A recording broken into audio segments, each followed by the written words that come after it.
Come for the inaugural address by the chief guest. I'd like to invite Air Chief Marshal Amar Singh, Chief of Air Staff, Indian Air Force, for his address. A big round of applause for him.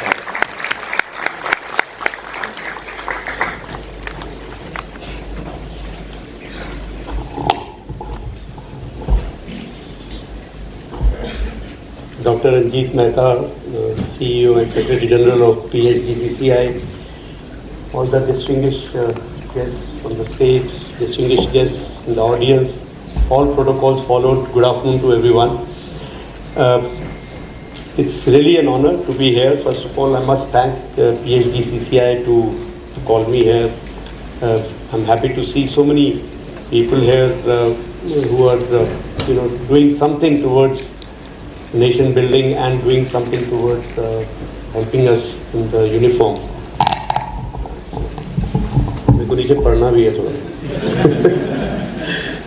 So we just inaugurated a small exhibition of the products, and the startups have put up their ideas there and products there.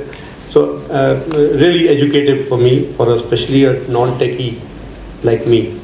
First of all, I also would like to thank PHDCCI for giving me that coffee. I think somewhere I made a statement long time back कि मेरे को आज coffee भी नहीं मिली है, तो इन्होंने वो इंश्योर कर दिया कि आते सर पहले कॉफ़ी पिला दूँ, so he doesn't crib. Another thing, of course, which I say every time is wherever you are asked to speak at the end, almost everything has been spoken. Finally, what we have to say, everybody understands, but we are just, it's like all these sessions are becoming like more like prayer meet. We are repeating the same prayer every time and hoping like hell somewhere it will click. One day I will see God. That is the moment that we are all waiting for. But yes, these prayer meetings have to continue. If we don't have that, then we lose focus. I think they are bringing us back to focus. So exceptional work that PHDCCI is doing for last 121 years. They're bringing, creating this platform to bring government agencies and the industry together, which is the requirement of the day, from the rule makers to the people who are getting affected by those rules.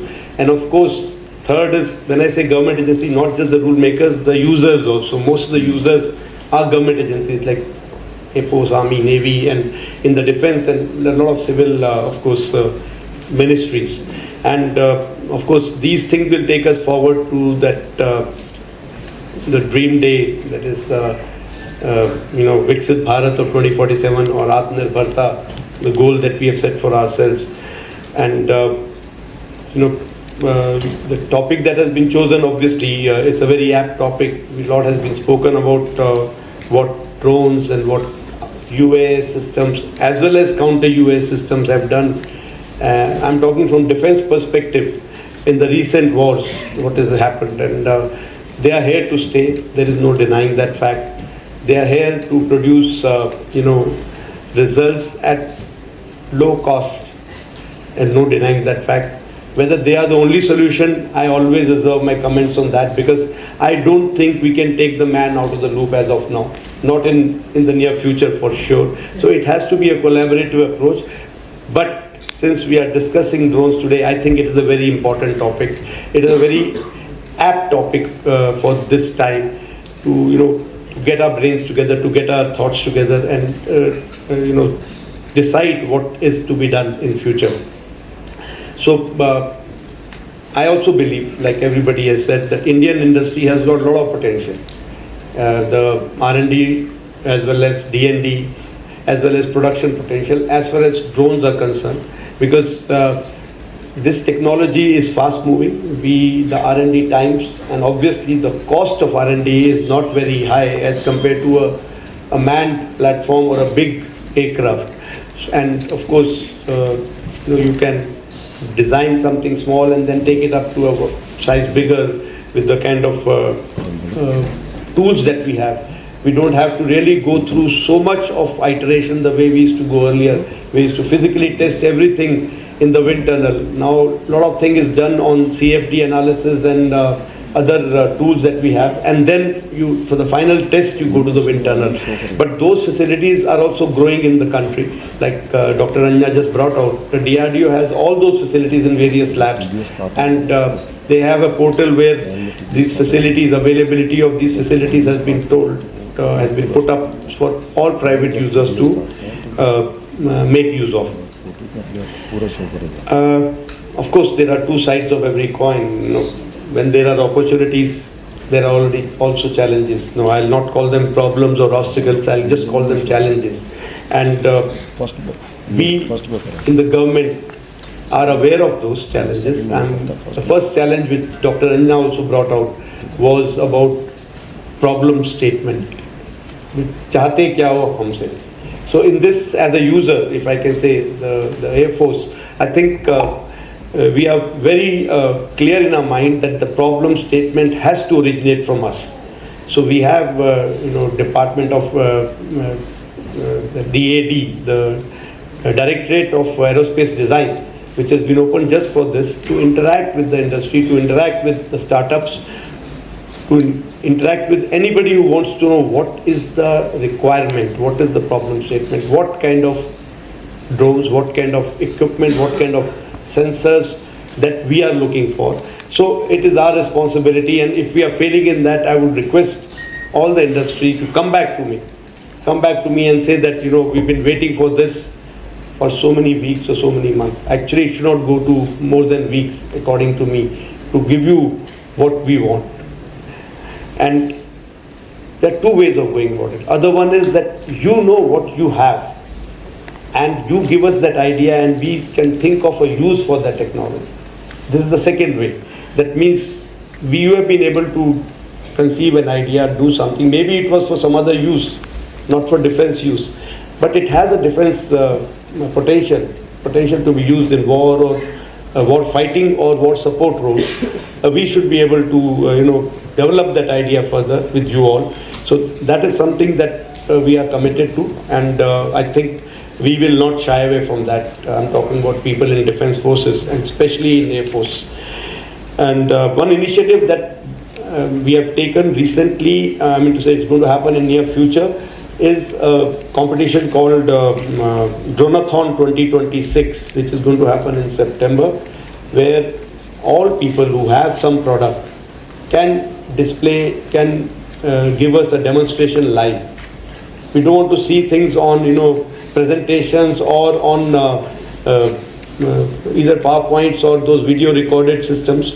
We want to see it live, discuss it out, and then take it forward from there. So all of you are most welcome to come in for that Dronathon 2026. Details can be obtained from so many people who are here. I see Air Force is well represented here, maybe because I was coming. I'm not sure. I'm sorry for you guys who had to stand, because so many chairs have been occupied by uniformed people from blue. But that is how it should be, I feel. When a subject is something that is affecting us, we should represent it in a good number. And I would have loved it if this group was sitting all around, so that you get to talk to others outside, people from outside. But before you people go, please make sure that you discuss issues, discuss your requirements, discuss whatever are your worries with the people in the industry, academia, mentors, incubators, whoever is there. Okay. So concrete problem statement will be there, ma'am. That is my promise.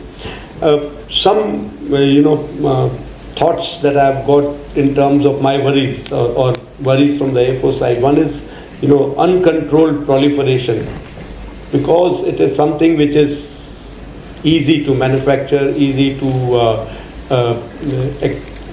accept the technology and start manufacturing. There is proliferation, and we need to have a regulatory control over it, where the other ministries of Government of India come in, and there is progress in that. There are discussions happening with Ministry of Civil Aviation, between us and the Ministry of Civil Aviation and other ministries involved. But it has to happen in a manner that we finally should be able to recognize the drone, whether it is a bona fide drone or a rogue drone, we should be able to have no fratricide, in terms of we are shooting down our own drones or taking down something which is actually meant for us. And the UAS unmanned aerial system, when it proliferates, it requires some additional infrastructure also. We need to think about that. Where do they launch from? What do we do? What are the communications? How do we control it in relation to manned platforms? Which all places? We had made some rules some time back where there are green, yellow and red zones created. How easy or difficult it is to implement them is something that we need to think along. Like I had already said, integration is very important. We have manned platform which will continue. We have long range vectors which will continue to use the same space, airspace where the drones are going to come in. I'm talking about, when I say drones, it is not just the small drones. It's a common term being used, from a small micro mini drone to a unmanned aerial system which is like a full aircraft but unmanned. So everybody is going to use the same airspace. So man, whether it is in the loop or on the loop, these terminologies have come in, at least in planning, in control, in terms of feedback system, situational awareness, we need to know each other's position and understand how an airspace is going to be used, whether it is procedural control or active control, whatever manner. Also, we need to look at how if we are miniaturizing drones, I saw people are coming up with new technologies where even engines are becoming low weight engines, the motors, it's a PCB based motor and all that. So with that weight going down, even the payloads that are going to be used by us, whether it is a weapon or whether it is a camera or any other payload, they also have to be miniaturized. And while doing all this, we have to get down to the absolute, every brick has to be made in India. Actually, every brick should be developed in India. Then only we can say we are fully Atmanirbhar. If there are some components for which we are still relying on some other country, then obviously we can be, we can fall prey to that country, throttling those supplies. One part where, since the human is not involved in this flying machine, there is a little, sense of, what do I say, ease in this, that okay, it's not that difficult to get it certified. I feel the reliability factor has to be built into this. The redundancy factor has to be built in. We may not have a human sitting inside, but it can fall on anybody. It can fail in a mission, which can cost us a lot. You see what is happening today. Why are people talking about numbers? Because there are two things. One is each drone cannot carry the weight of attack the way a manned platform, a big platform can carry. And second, so you need to send them in large numbers to attack. Second is the failure rate is very high as of now. So you don't know how many you are launching and how many will reach the target for whatever purpose you are launching them for. So that has to go up. And that will only happen if we are, treating it like any other machine, going through our D&D cycle in the correct manner, in a fast-track manner, but following the correct procedures. The certification agencies have to play a big role in this, that whatever the requirements, we have the labs to test them, and also future growth. That means all other technologies that are coming in, which are required to make the mission success, whether it is stealth, whether it is, like I said, some countermeasures to make it survivable in the battlefield. All technologies have to develop along and get miniaturized for them to succeed. We have just heard about the cyber security part. Yes, it is a very important requirement to have our sovereign stacks, secure networks and storage, and also data privacy. So that has to be looked along with that. So only way that can happen is if we have the intellectual property rights for whatever we do. Then we should be able to make changes whenever we want. We should be able to encode anything, decode anything. And of course, indigenous AI algorithms will be required to be developed along with that. So all this will only give us a total self-reliance or Atmanirbharta. There's also skill gap. We need to have more and more numbers of, and when I talk about people in various fields, whether it is AI, robotics, cyber security, materials, aerospace, we talked about aerodynamic designing, propulsion. It's required not only just for production, but also for maintenance activities of these stores. So that is something where we should look at.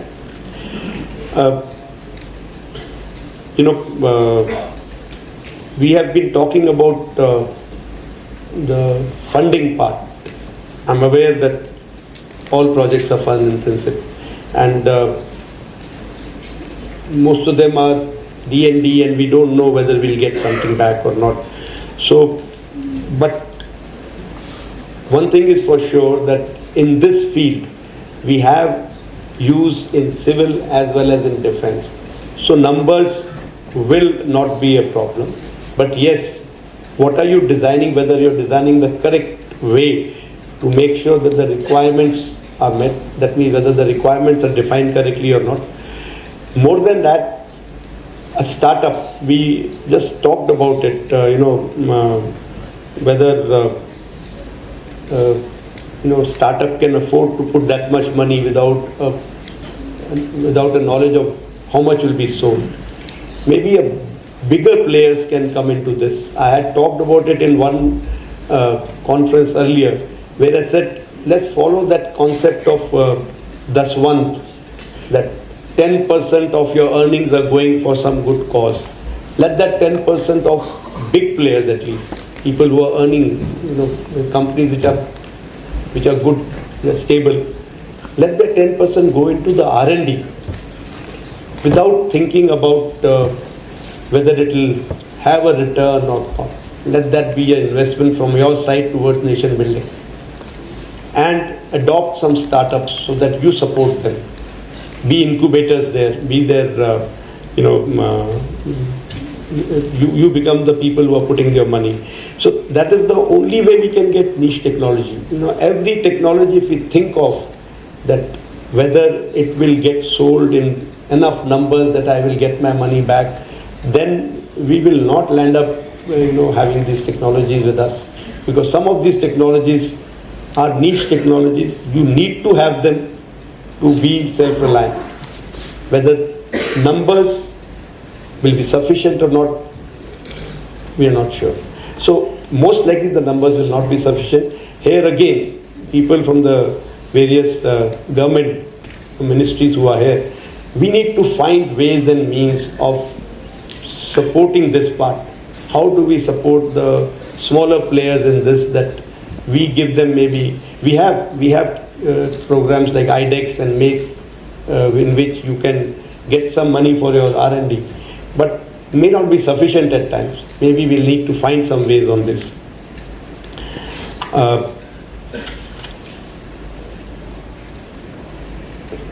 The D&D cycle in this field is very short.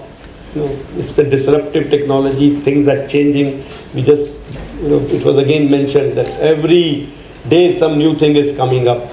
So obviously that worry which was told that, we should not miss the bus, we should not be left behind, is something that should be guiding us, pushing us all the time. Again, I'm repeating some of my favorite statements. Technology delayed is technology denied. There is no point having something which comes later than when others have got it and gone beyond it. So we need to push ourselves to make sure that these things happen in time. And not only just technology staying in lab. Dr. Ranjana just mentioned, we have the technology, but it's not gone beyond lab. Then no point. So we need to have the production capability, we need to have the scalability. Sometimes certain technologies we need to have scalability in terms of that, okay, a normal rate of, let's say production is 100 pieces per month or per year or whatever, and it has to be built up to 500 when the war comes. So we need to think about that part. And so everything has to be at the speed of relevance. If things don't remain relevant, then we are lagging behind. Dr. Ranjana mentioned, about, I'm quoting too many times, man. So that means I was at least awake. Courtesy that coffee maybe. Okay, so she mentioned about, whatever you do it extremely well.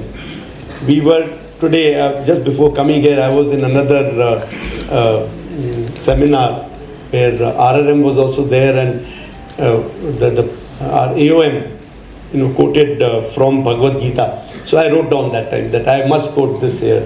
So he said, Bhagavad Gita chapter 2 verse 50 says, Yoga karmasu kaushalam, which means, how many understood?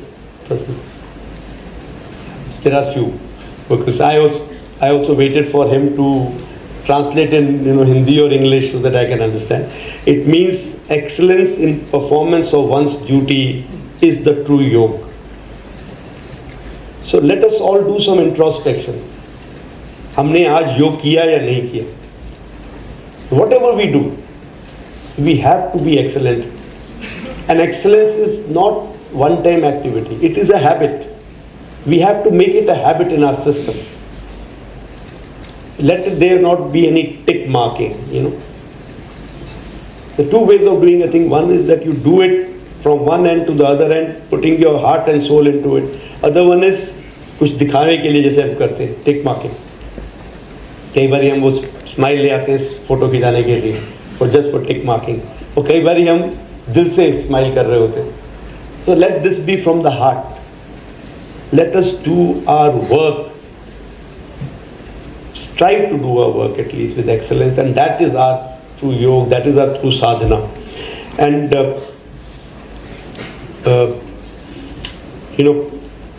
there are multiple challenges, I've already said, and it can't be solved by one agency, one person, one group of people. No, all of us have to come together. It has to be a whole of nation approach that we call, whether we are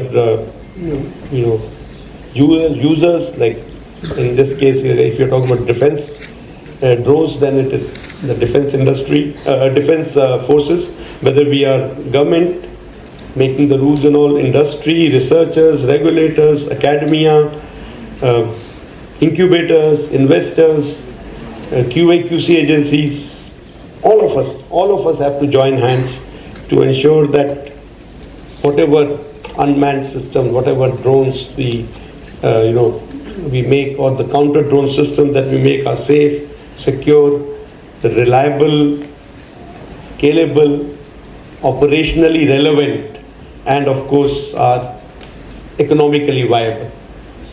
That is what we have to ensure. I'm sure there are a lot of domain experts here who will be speaking today, and again I would like to say that this seminar will bring out a lot of focus areas. This seminar will bring out a lot of challenges and solutions. So let us take these two logical conclusions, and not just tick mark another seminar, number 3 is over and let's look for number 4. Okay, so let it lead to some partnership. Let this lead to some projects, some indigenous tech development, so that finally we have we strengthen India's strategic vision and strategic autonomy that we are talking about, and our generations ahead will be indebted to all of you if this happens. And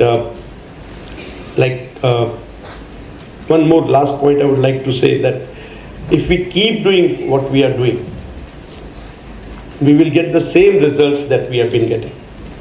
So we need to do something different if we want different results.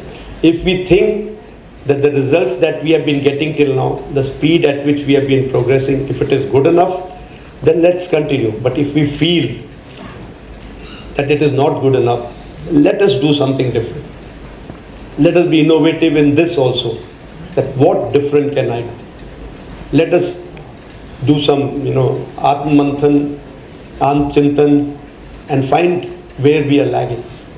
And each one of us should at least make sure that in our own domain, we are able to do that yoga that I talked about. So thank you once again for giving this opportunity, non-tech coming here and talking.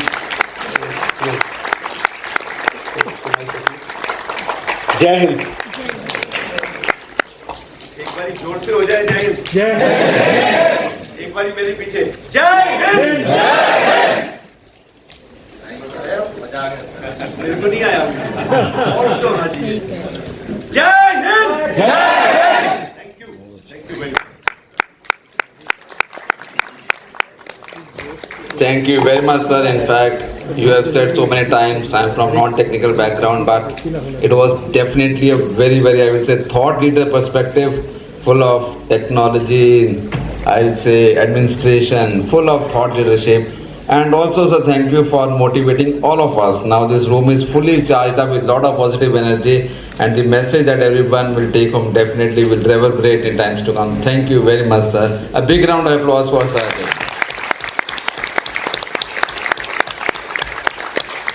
So before I invite Mr. Mike.